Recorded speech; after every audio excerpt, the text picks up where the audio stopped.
Hello, this is Gary with Gabbin with Gary. This is part two of my interview with Anastasia, and I think it went down well. Please like and subscribe, and thank you so much. And here it People are is. wonderful. People are wonderful. I can tell you this because I have been teaching since 2012. I have had students from almost all over the world besides Africa and Australia. No, in Africa, I had a student from South Africa, so besides Australia. And all of my former students and my present students, of course, they all have asked me about me and my life after the 24th February. They were writing me.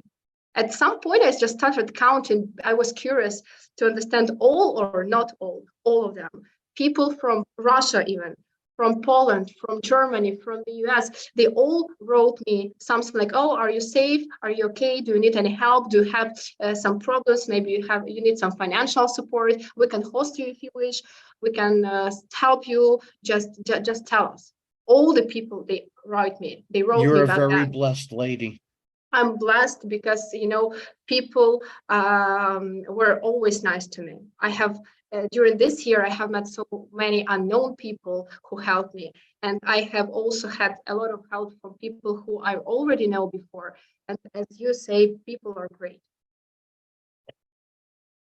Yeah, you're very, very blessed. I'm very happy for you, at least that way. I'm not happy that you had to leave Ukraine, obviously, you know. I got to put my glasses on so I can see what other questions I'd like to ask Okay. you. um, okay, so what was your feelings the day of the war? You really didn't have much feelings. You just knew that you had to leave. Yeah. So I was actually before war, I was thinking about war, and I was just scared just because of thinking of it. I Right. was thinking of it, preparing myself to act in case it happens. And I was like, oh my God, if I'm so scared by thoughts and ideas of war, how will I be scared in case it really happens? But I was surprised to find myself calm and just act automatically. I had no reflections, no time to think much about everything. I was just automatically doing everything I had to do. And I'm functioning like this even now. Even now, I don't know, maybe it's my, my psychological state, my neurosystem, my brain works like this. But even now, I continue doing everything automatically without thinking much emotionally about war. I just do what I have to do. I just think, okay, there is war in Ukraine. I have two kids with me in a known country. We have to do everything. We have to work, get up every morning, do our daily routine because kids need nice mom who can treat them well, mom who can cook them, mom who can go with them to the playground, mom who can read them fairy tales. So I have to do everything as I did before war to make them have their daily routine. So even now, after a year of war, I'm just, working and automatically without thinking much and, having this emotional part of war. Maybe I'll have it later. Who knows? Maybe when I go to Ukraine back, when the war is over, I will have this flashback or whatever. But for now, I'm just, trying to go on. We were talking also earlier about the emotional states and how even the week and a half to 2 weeks that you were in Ukraine before you left, that it created a lot of emotional issues with possible PTSD. Yes, I think that myself, I can feel it every time when I hear military airplane fly somewhere here because it's NATO country. Sometimes I just stop and I have to tell myself in my mind, of course, don't worry, we are in a NATO country, so it's just military airplane, but it doesn't have any connections to the war, to Russia, whatever. And again, my kids sometimes when they hear loud noises as the church bells, they are trying to find where to hide or they're somehow I can see from their eyes that they have some feelings too. So I think we're all traumatized people. Some people more, some people less, but all Ukrainians are to a certain extent with this post-traumatic PTS disorder. PTSD. Yes, Yeah, yes. I heard a study like 7 days ago, Mhm. and the lady said that pretty much everybody, not pretty much, they said everybody in Ukraine has some kind of PTSD of one kind or another now. It's and now soldiers are going home, and that's even worse because now Yeah. they're at home with PTSD, and And we have it's weapons at home with PTSD. it's bad. Yeah, I yeah, I've seen the same study, but it was like in 2014-15, so before this war, done together with people from Israel, so Ukrainian Israeli study of this disorder. And the number there was about like 70% of soldiers, when they come back home, they have this disorder. And of course, we're not talking now about civilians because, civilians, of course, have it, but it is less studied. So usually when people do some researches, they pay attention more to soldiers. right. But now, we have to pay attention to civilians too, and to kids too, because I think that now, unfortunately, in Ukraine, even among Ukrainians who are abroad, you cannot find a really psychologically healthy No, person. they're We not. we all have some problems. I myself, as I told you, I have this fear of flying, sometimes flying military airplanes. Sometimes I still have those bad dreams when I'm trying to escape the country. So I see that I'm trying to escape the country during some bombardment. And so, yes, I understand that it is a consequence of what I have seen in Ukraine. But fortunately, I feel that I'm able to, deal with it, to be okay and to go through it and to somehow, heal myself. But unfortunately, people have different brain and different neurological system. So some of them need help, and not always they are able to get this help because in the vast Well, majority of cases, every experience is different. So, yeah, even the thing is, I've talked to a lot of people, and I've talked to some husbands, and even being in the same place at the same time, they have different reactions inside, different emotions. They may be more PTSD, more stressed than their mate, and so it's really bad. Like we were saying, it's gonna yeah. be it's gonna be at least a decade after the war until things are better at home, I would imagine, because of all the Unfortunately, yes. psychological problems. And and and and and unfortunately, alcoholism is going to go up. Drug use and whatnot is Depression, all going yes, to go. family abuse. It's I don't I personally don't know how to fix it, but we're we're going to have a major plan for when this is all over to heal a whole country. I know, yeah, but I want to believe that Ukrainians are strong Oh, and you guys they'll are be very, able to very deal strong. with it, maybe with the help, of course, of some specialists, qualified psychologists. But I really hope that we will be able to deal with it and be okay. The one thing I found out from talking to so many people from Ukraine is that the Ukrainians are very amazing, and they're very resilient, and they're very strong. Um, I'm so surprised. I'm not surprised. I don't mean it that way, but like talking to you're so strong and you're so blessed. And I think about everybody I talk to a lot, and it actually, I had to take off a few days, and I felt guilty of that too, because Ukrainians don't get to take off.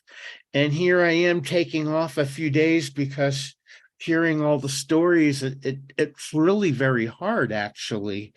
And so I had to take a few days off myself just for mental health. And it I can't even imagine being you or the people in Ukraine. And like I said, I get to take time off and you don't, you know, it's it's a terrible You know, thing. I was thinking about why Ukraine, why we have, while other nations are celebrating birthdays, Easter, Christmas, we are in war.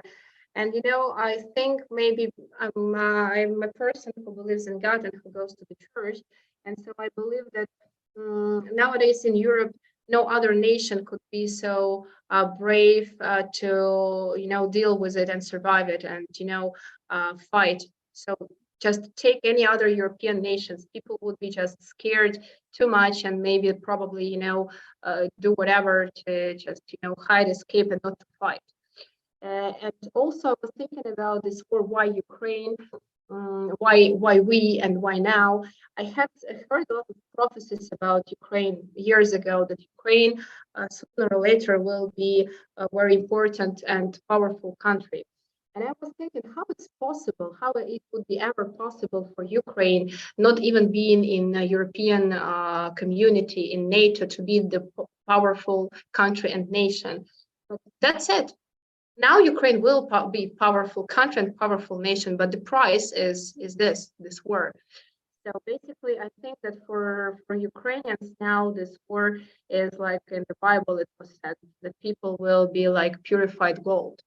Basically, people who survive, who will manage to go through it, will be like purified gold and will be stronger and will be able to rebuild Ukraine as powerful and very important country in Europe.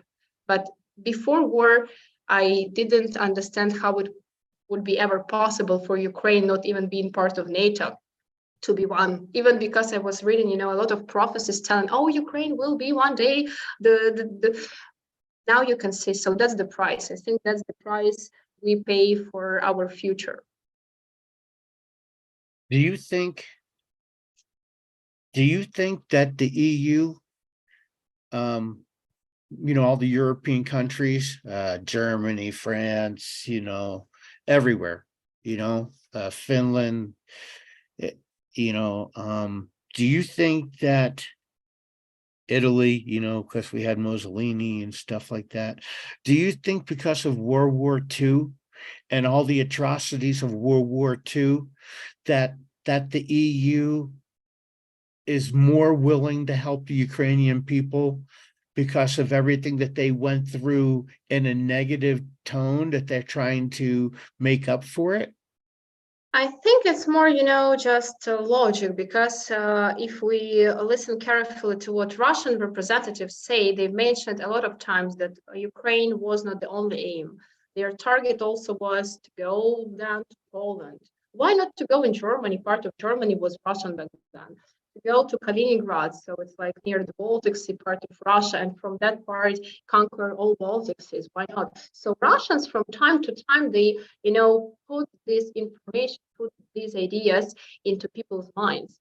So it's reasonable to help Ukraine now to stop the war while it's in Ukraine and while it is localized in Ukraine and doesn't go beyond the Ukrainian border, because it's logical that if it goes beyond and other countries are involved, it will be like this world war again. So it's better to help Ukraine now to resist and to fight than to have the war with localization somewhere here.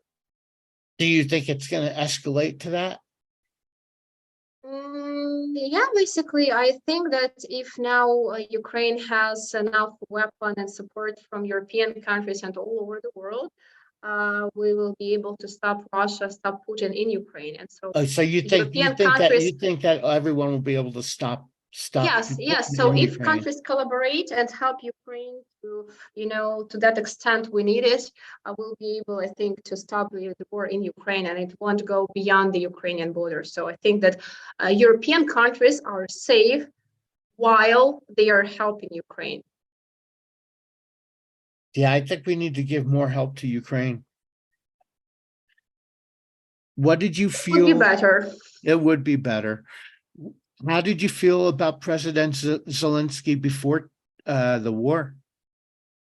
I really was not expecting much from him because he was never a politician, but he always seemed to be a very honest person.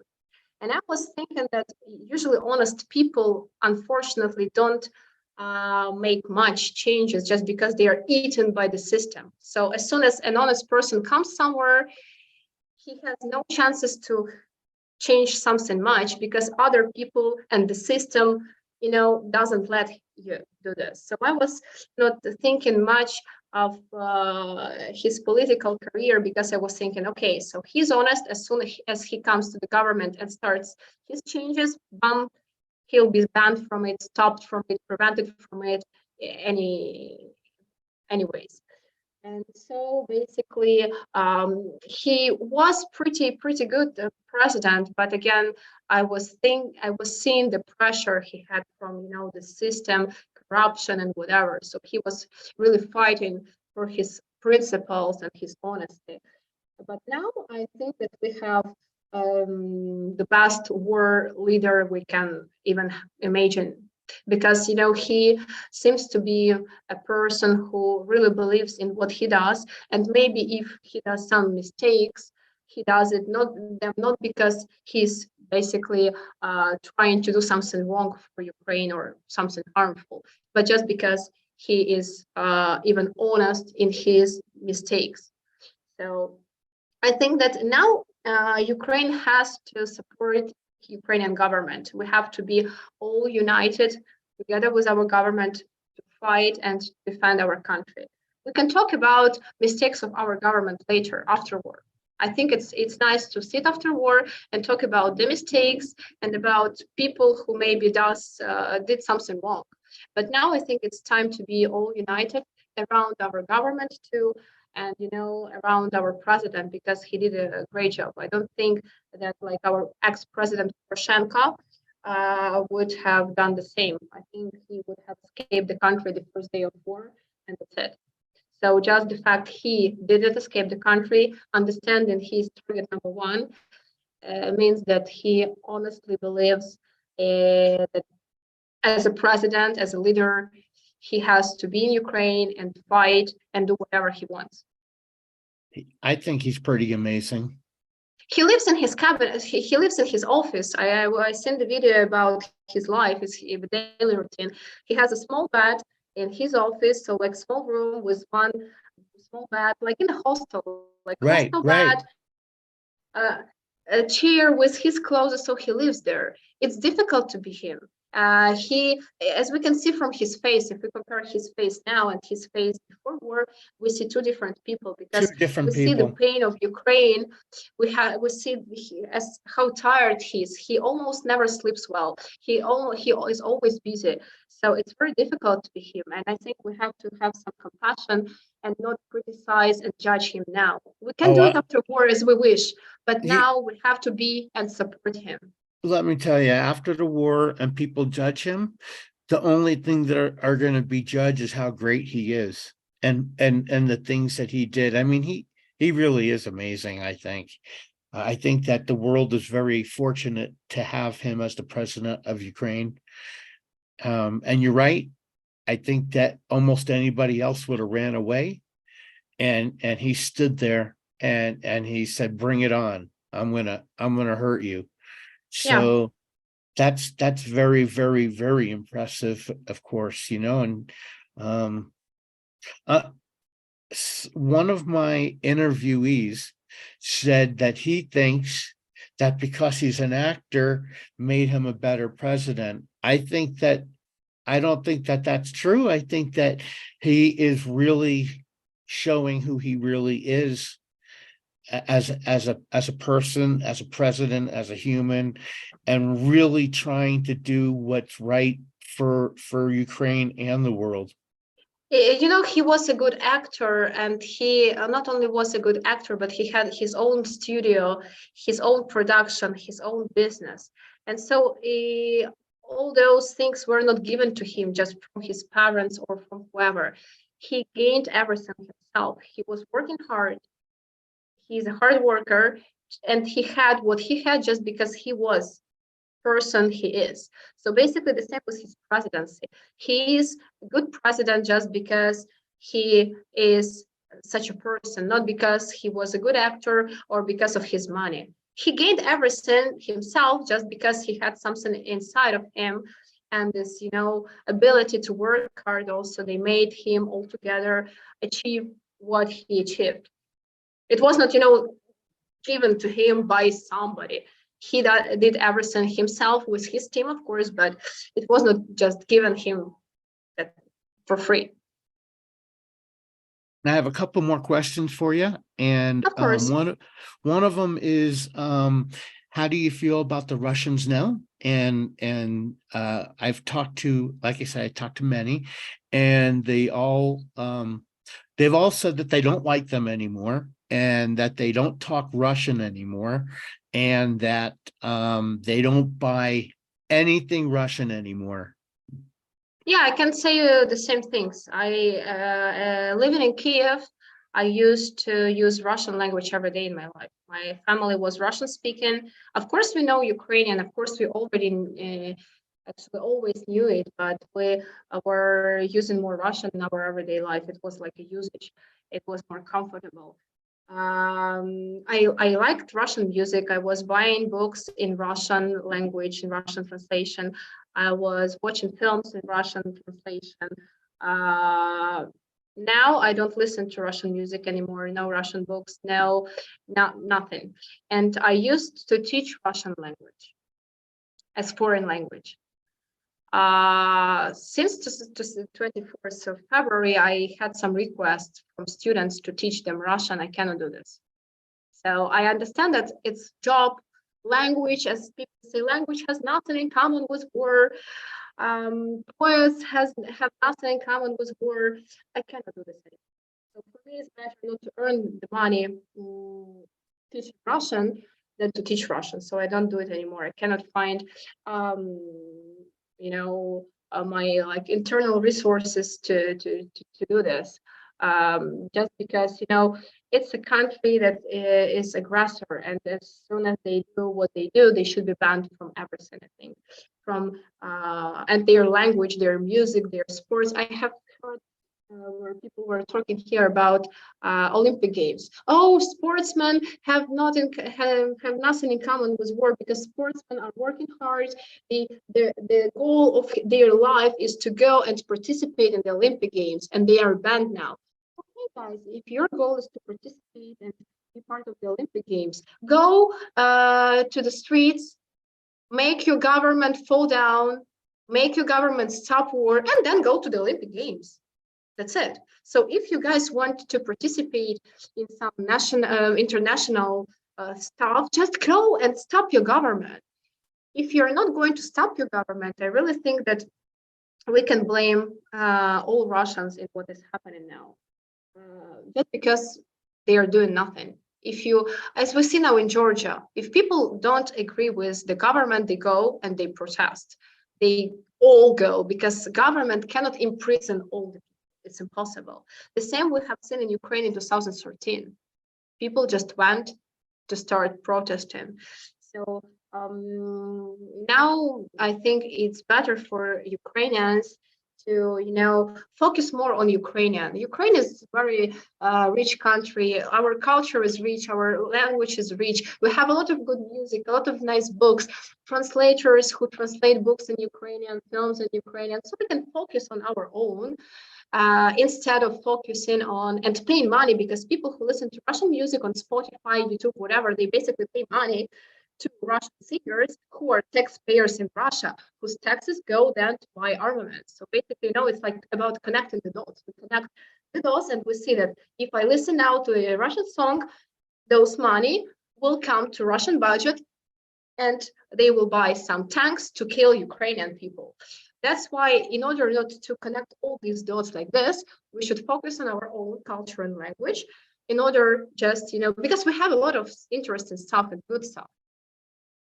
Oh yeah, Ukrainian's very rich in its history. There is no doubt.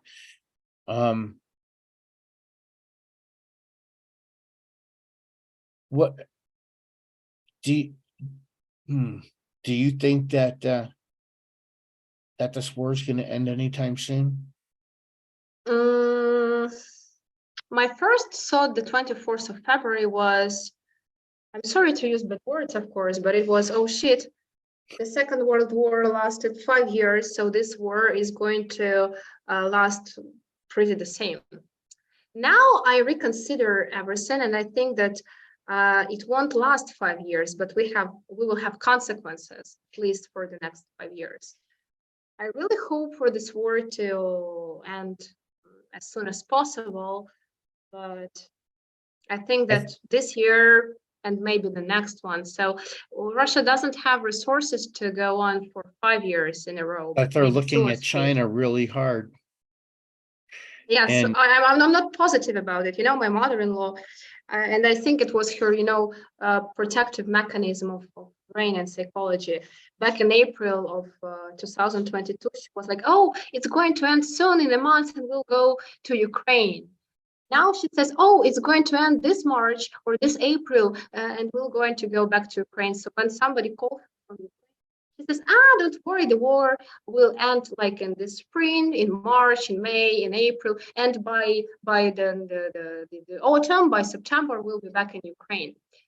I'm not as enthusiastic about this, unfortunately. I think that we have to prepare ourselves for longer war. But again, I think that the longer the war goes on, the closest is the victory. The closest is the day of victory of the end. So we have to survive, to resist at least some months, some years more. And I think that actually victory is inevitable. But I really hope that I have this feeling that it will end unexpectedly.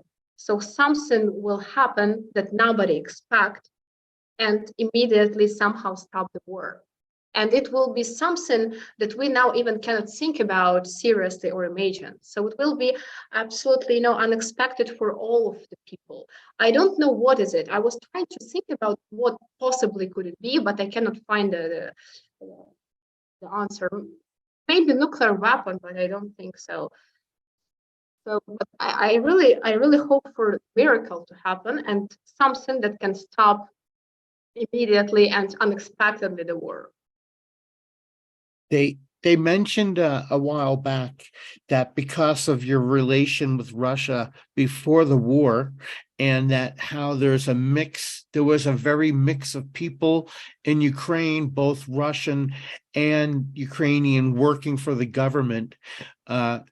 And now they're pulling out a lot of infiltrators that are in the government, that are Russian, that are helping Russia. Do you think that that's going to be a problem for a long time? Yes, that's actually, one of the main reasons why when I'm thinking about the future, I'm thinking, what if we just stay somewhere in Europe and don't come back to Ukraine? Because I'm afraid that the situation may be the same again in some years. I think I have my son, he's only 1 year old. What if when he's 17, everything will be again the same? Russia will accumulate some money, armament, whatever, and try to conquer Ukraine again, start war again. My son is 17, 18. He's able to combat. He's able for war. And so I'm really afraid that, because we can see this story going on and on since, I don't know, since 17th century. I think because we have such a neighbor, it can repeat. The situation can be repeated. Yeah, history will repeat itself. Well. So basically, that's why when the idea that sometimes makes me take into consideration possibilities to live somewhere not in Ukraine is this, that Russia may start aggression again in the nearest future. Not in 100 years, as a lot of people say, oh, to accumulate forces, Russia will need 100 years. And so a lot of people say we won't be alive by the time, because it will be like in 80 years, 90 years, 100 years. I don't think it's going to take so long time for Russia to accumulate forces. I think it may be in the nearest future. So that's my main fear, that basically we just can go back now, and in some 10, 15 years, we will be forced to be refugees again or something like that. The USA has had a war every 20 years, just about, since we've been around. So, I mean, if that's any consequence of looking how that's going to be, it can't get any better than that, I guess. Is there anything that you feel that's really important that for everyone to know? I think basically that I want all the people who support Ukraine to know that they are doing a great job. I was thinking this a lot, and I want to. I'm really grateful. I'm grateful for people, and I want all the people who helped Ukrainians and Ukraine to know how great they are. Because through my way to Italy, and now in Italy, I have met a lot of people. I now even don't have their contacts. I don't know even their names, just who helped me, my family. And I believe there are so many such people all over the world who helped unknown Ukrainians in different situations.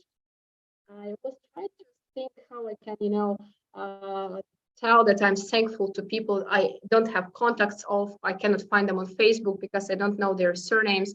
I think that's time, and this is the great possibility to let people know that Ukrainians have good memory. We're thankful, and of course, we will never forget what people have done to us and how they helped us. We will be always grateful, and we will be always, thinking and telling this to our kids, our, friends, family members, because it was when they helped us in the moment where we were in difficult times. I'm sure that, I hope not, but in case they will need some help, we will always be there. We will always be able and willingly will help. That's the only way humanity survives. Yeah, because people are great. As we told you before, we mentioned before, everything is about good people. So Ukraine now is fighting because there are brave people, brave soldiers. They are going there and they fight. Refugees in Europe and all over the world, they find a place where to live, jobs, whatever, because of good people helping them. We have a lot of unknown people just who donate money for the army, donate money for people, donate medicine, treat Ukrainian patients for free. So that's it. Good people always will be more, valuable and more powerful than bad people. And they will be able to do more than bad people, of course. And that is more significant and more important. And just remember that that England, Britain, Germany, France, so many countries were leveled, raised because of the war, and they came back, and their places are nice. And I really believe now with the new technologies of building and stuff like that, Ukraine is going to come back so much better. It's going to be, it's just going to be, it already was an amazing and is an amazing country, but I believe it's going to be built back so much better and stronger when unfortunately, when the war ends, Yeah, of course, it's always like this since biblical times. To have something new, first of all, you have to ruin something old.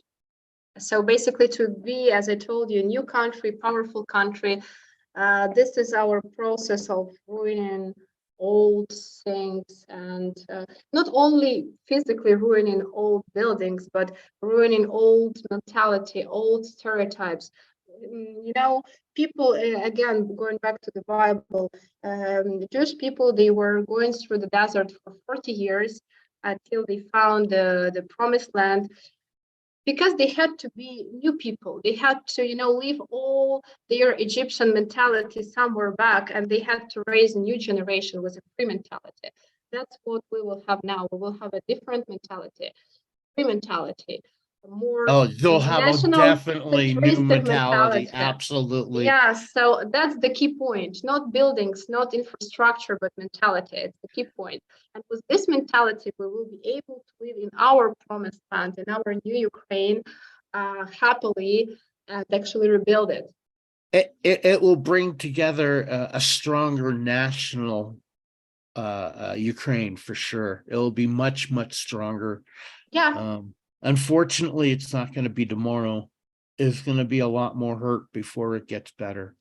unfortunately, but I still, I still don't lose hope for the better to come. No, nope, you can't lose hope. Of course not. Is there anything else that you can think that you need to tell us? I think that's it.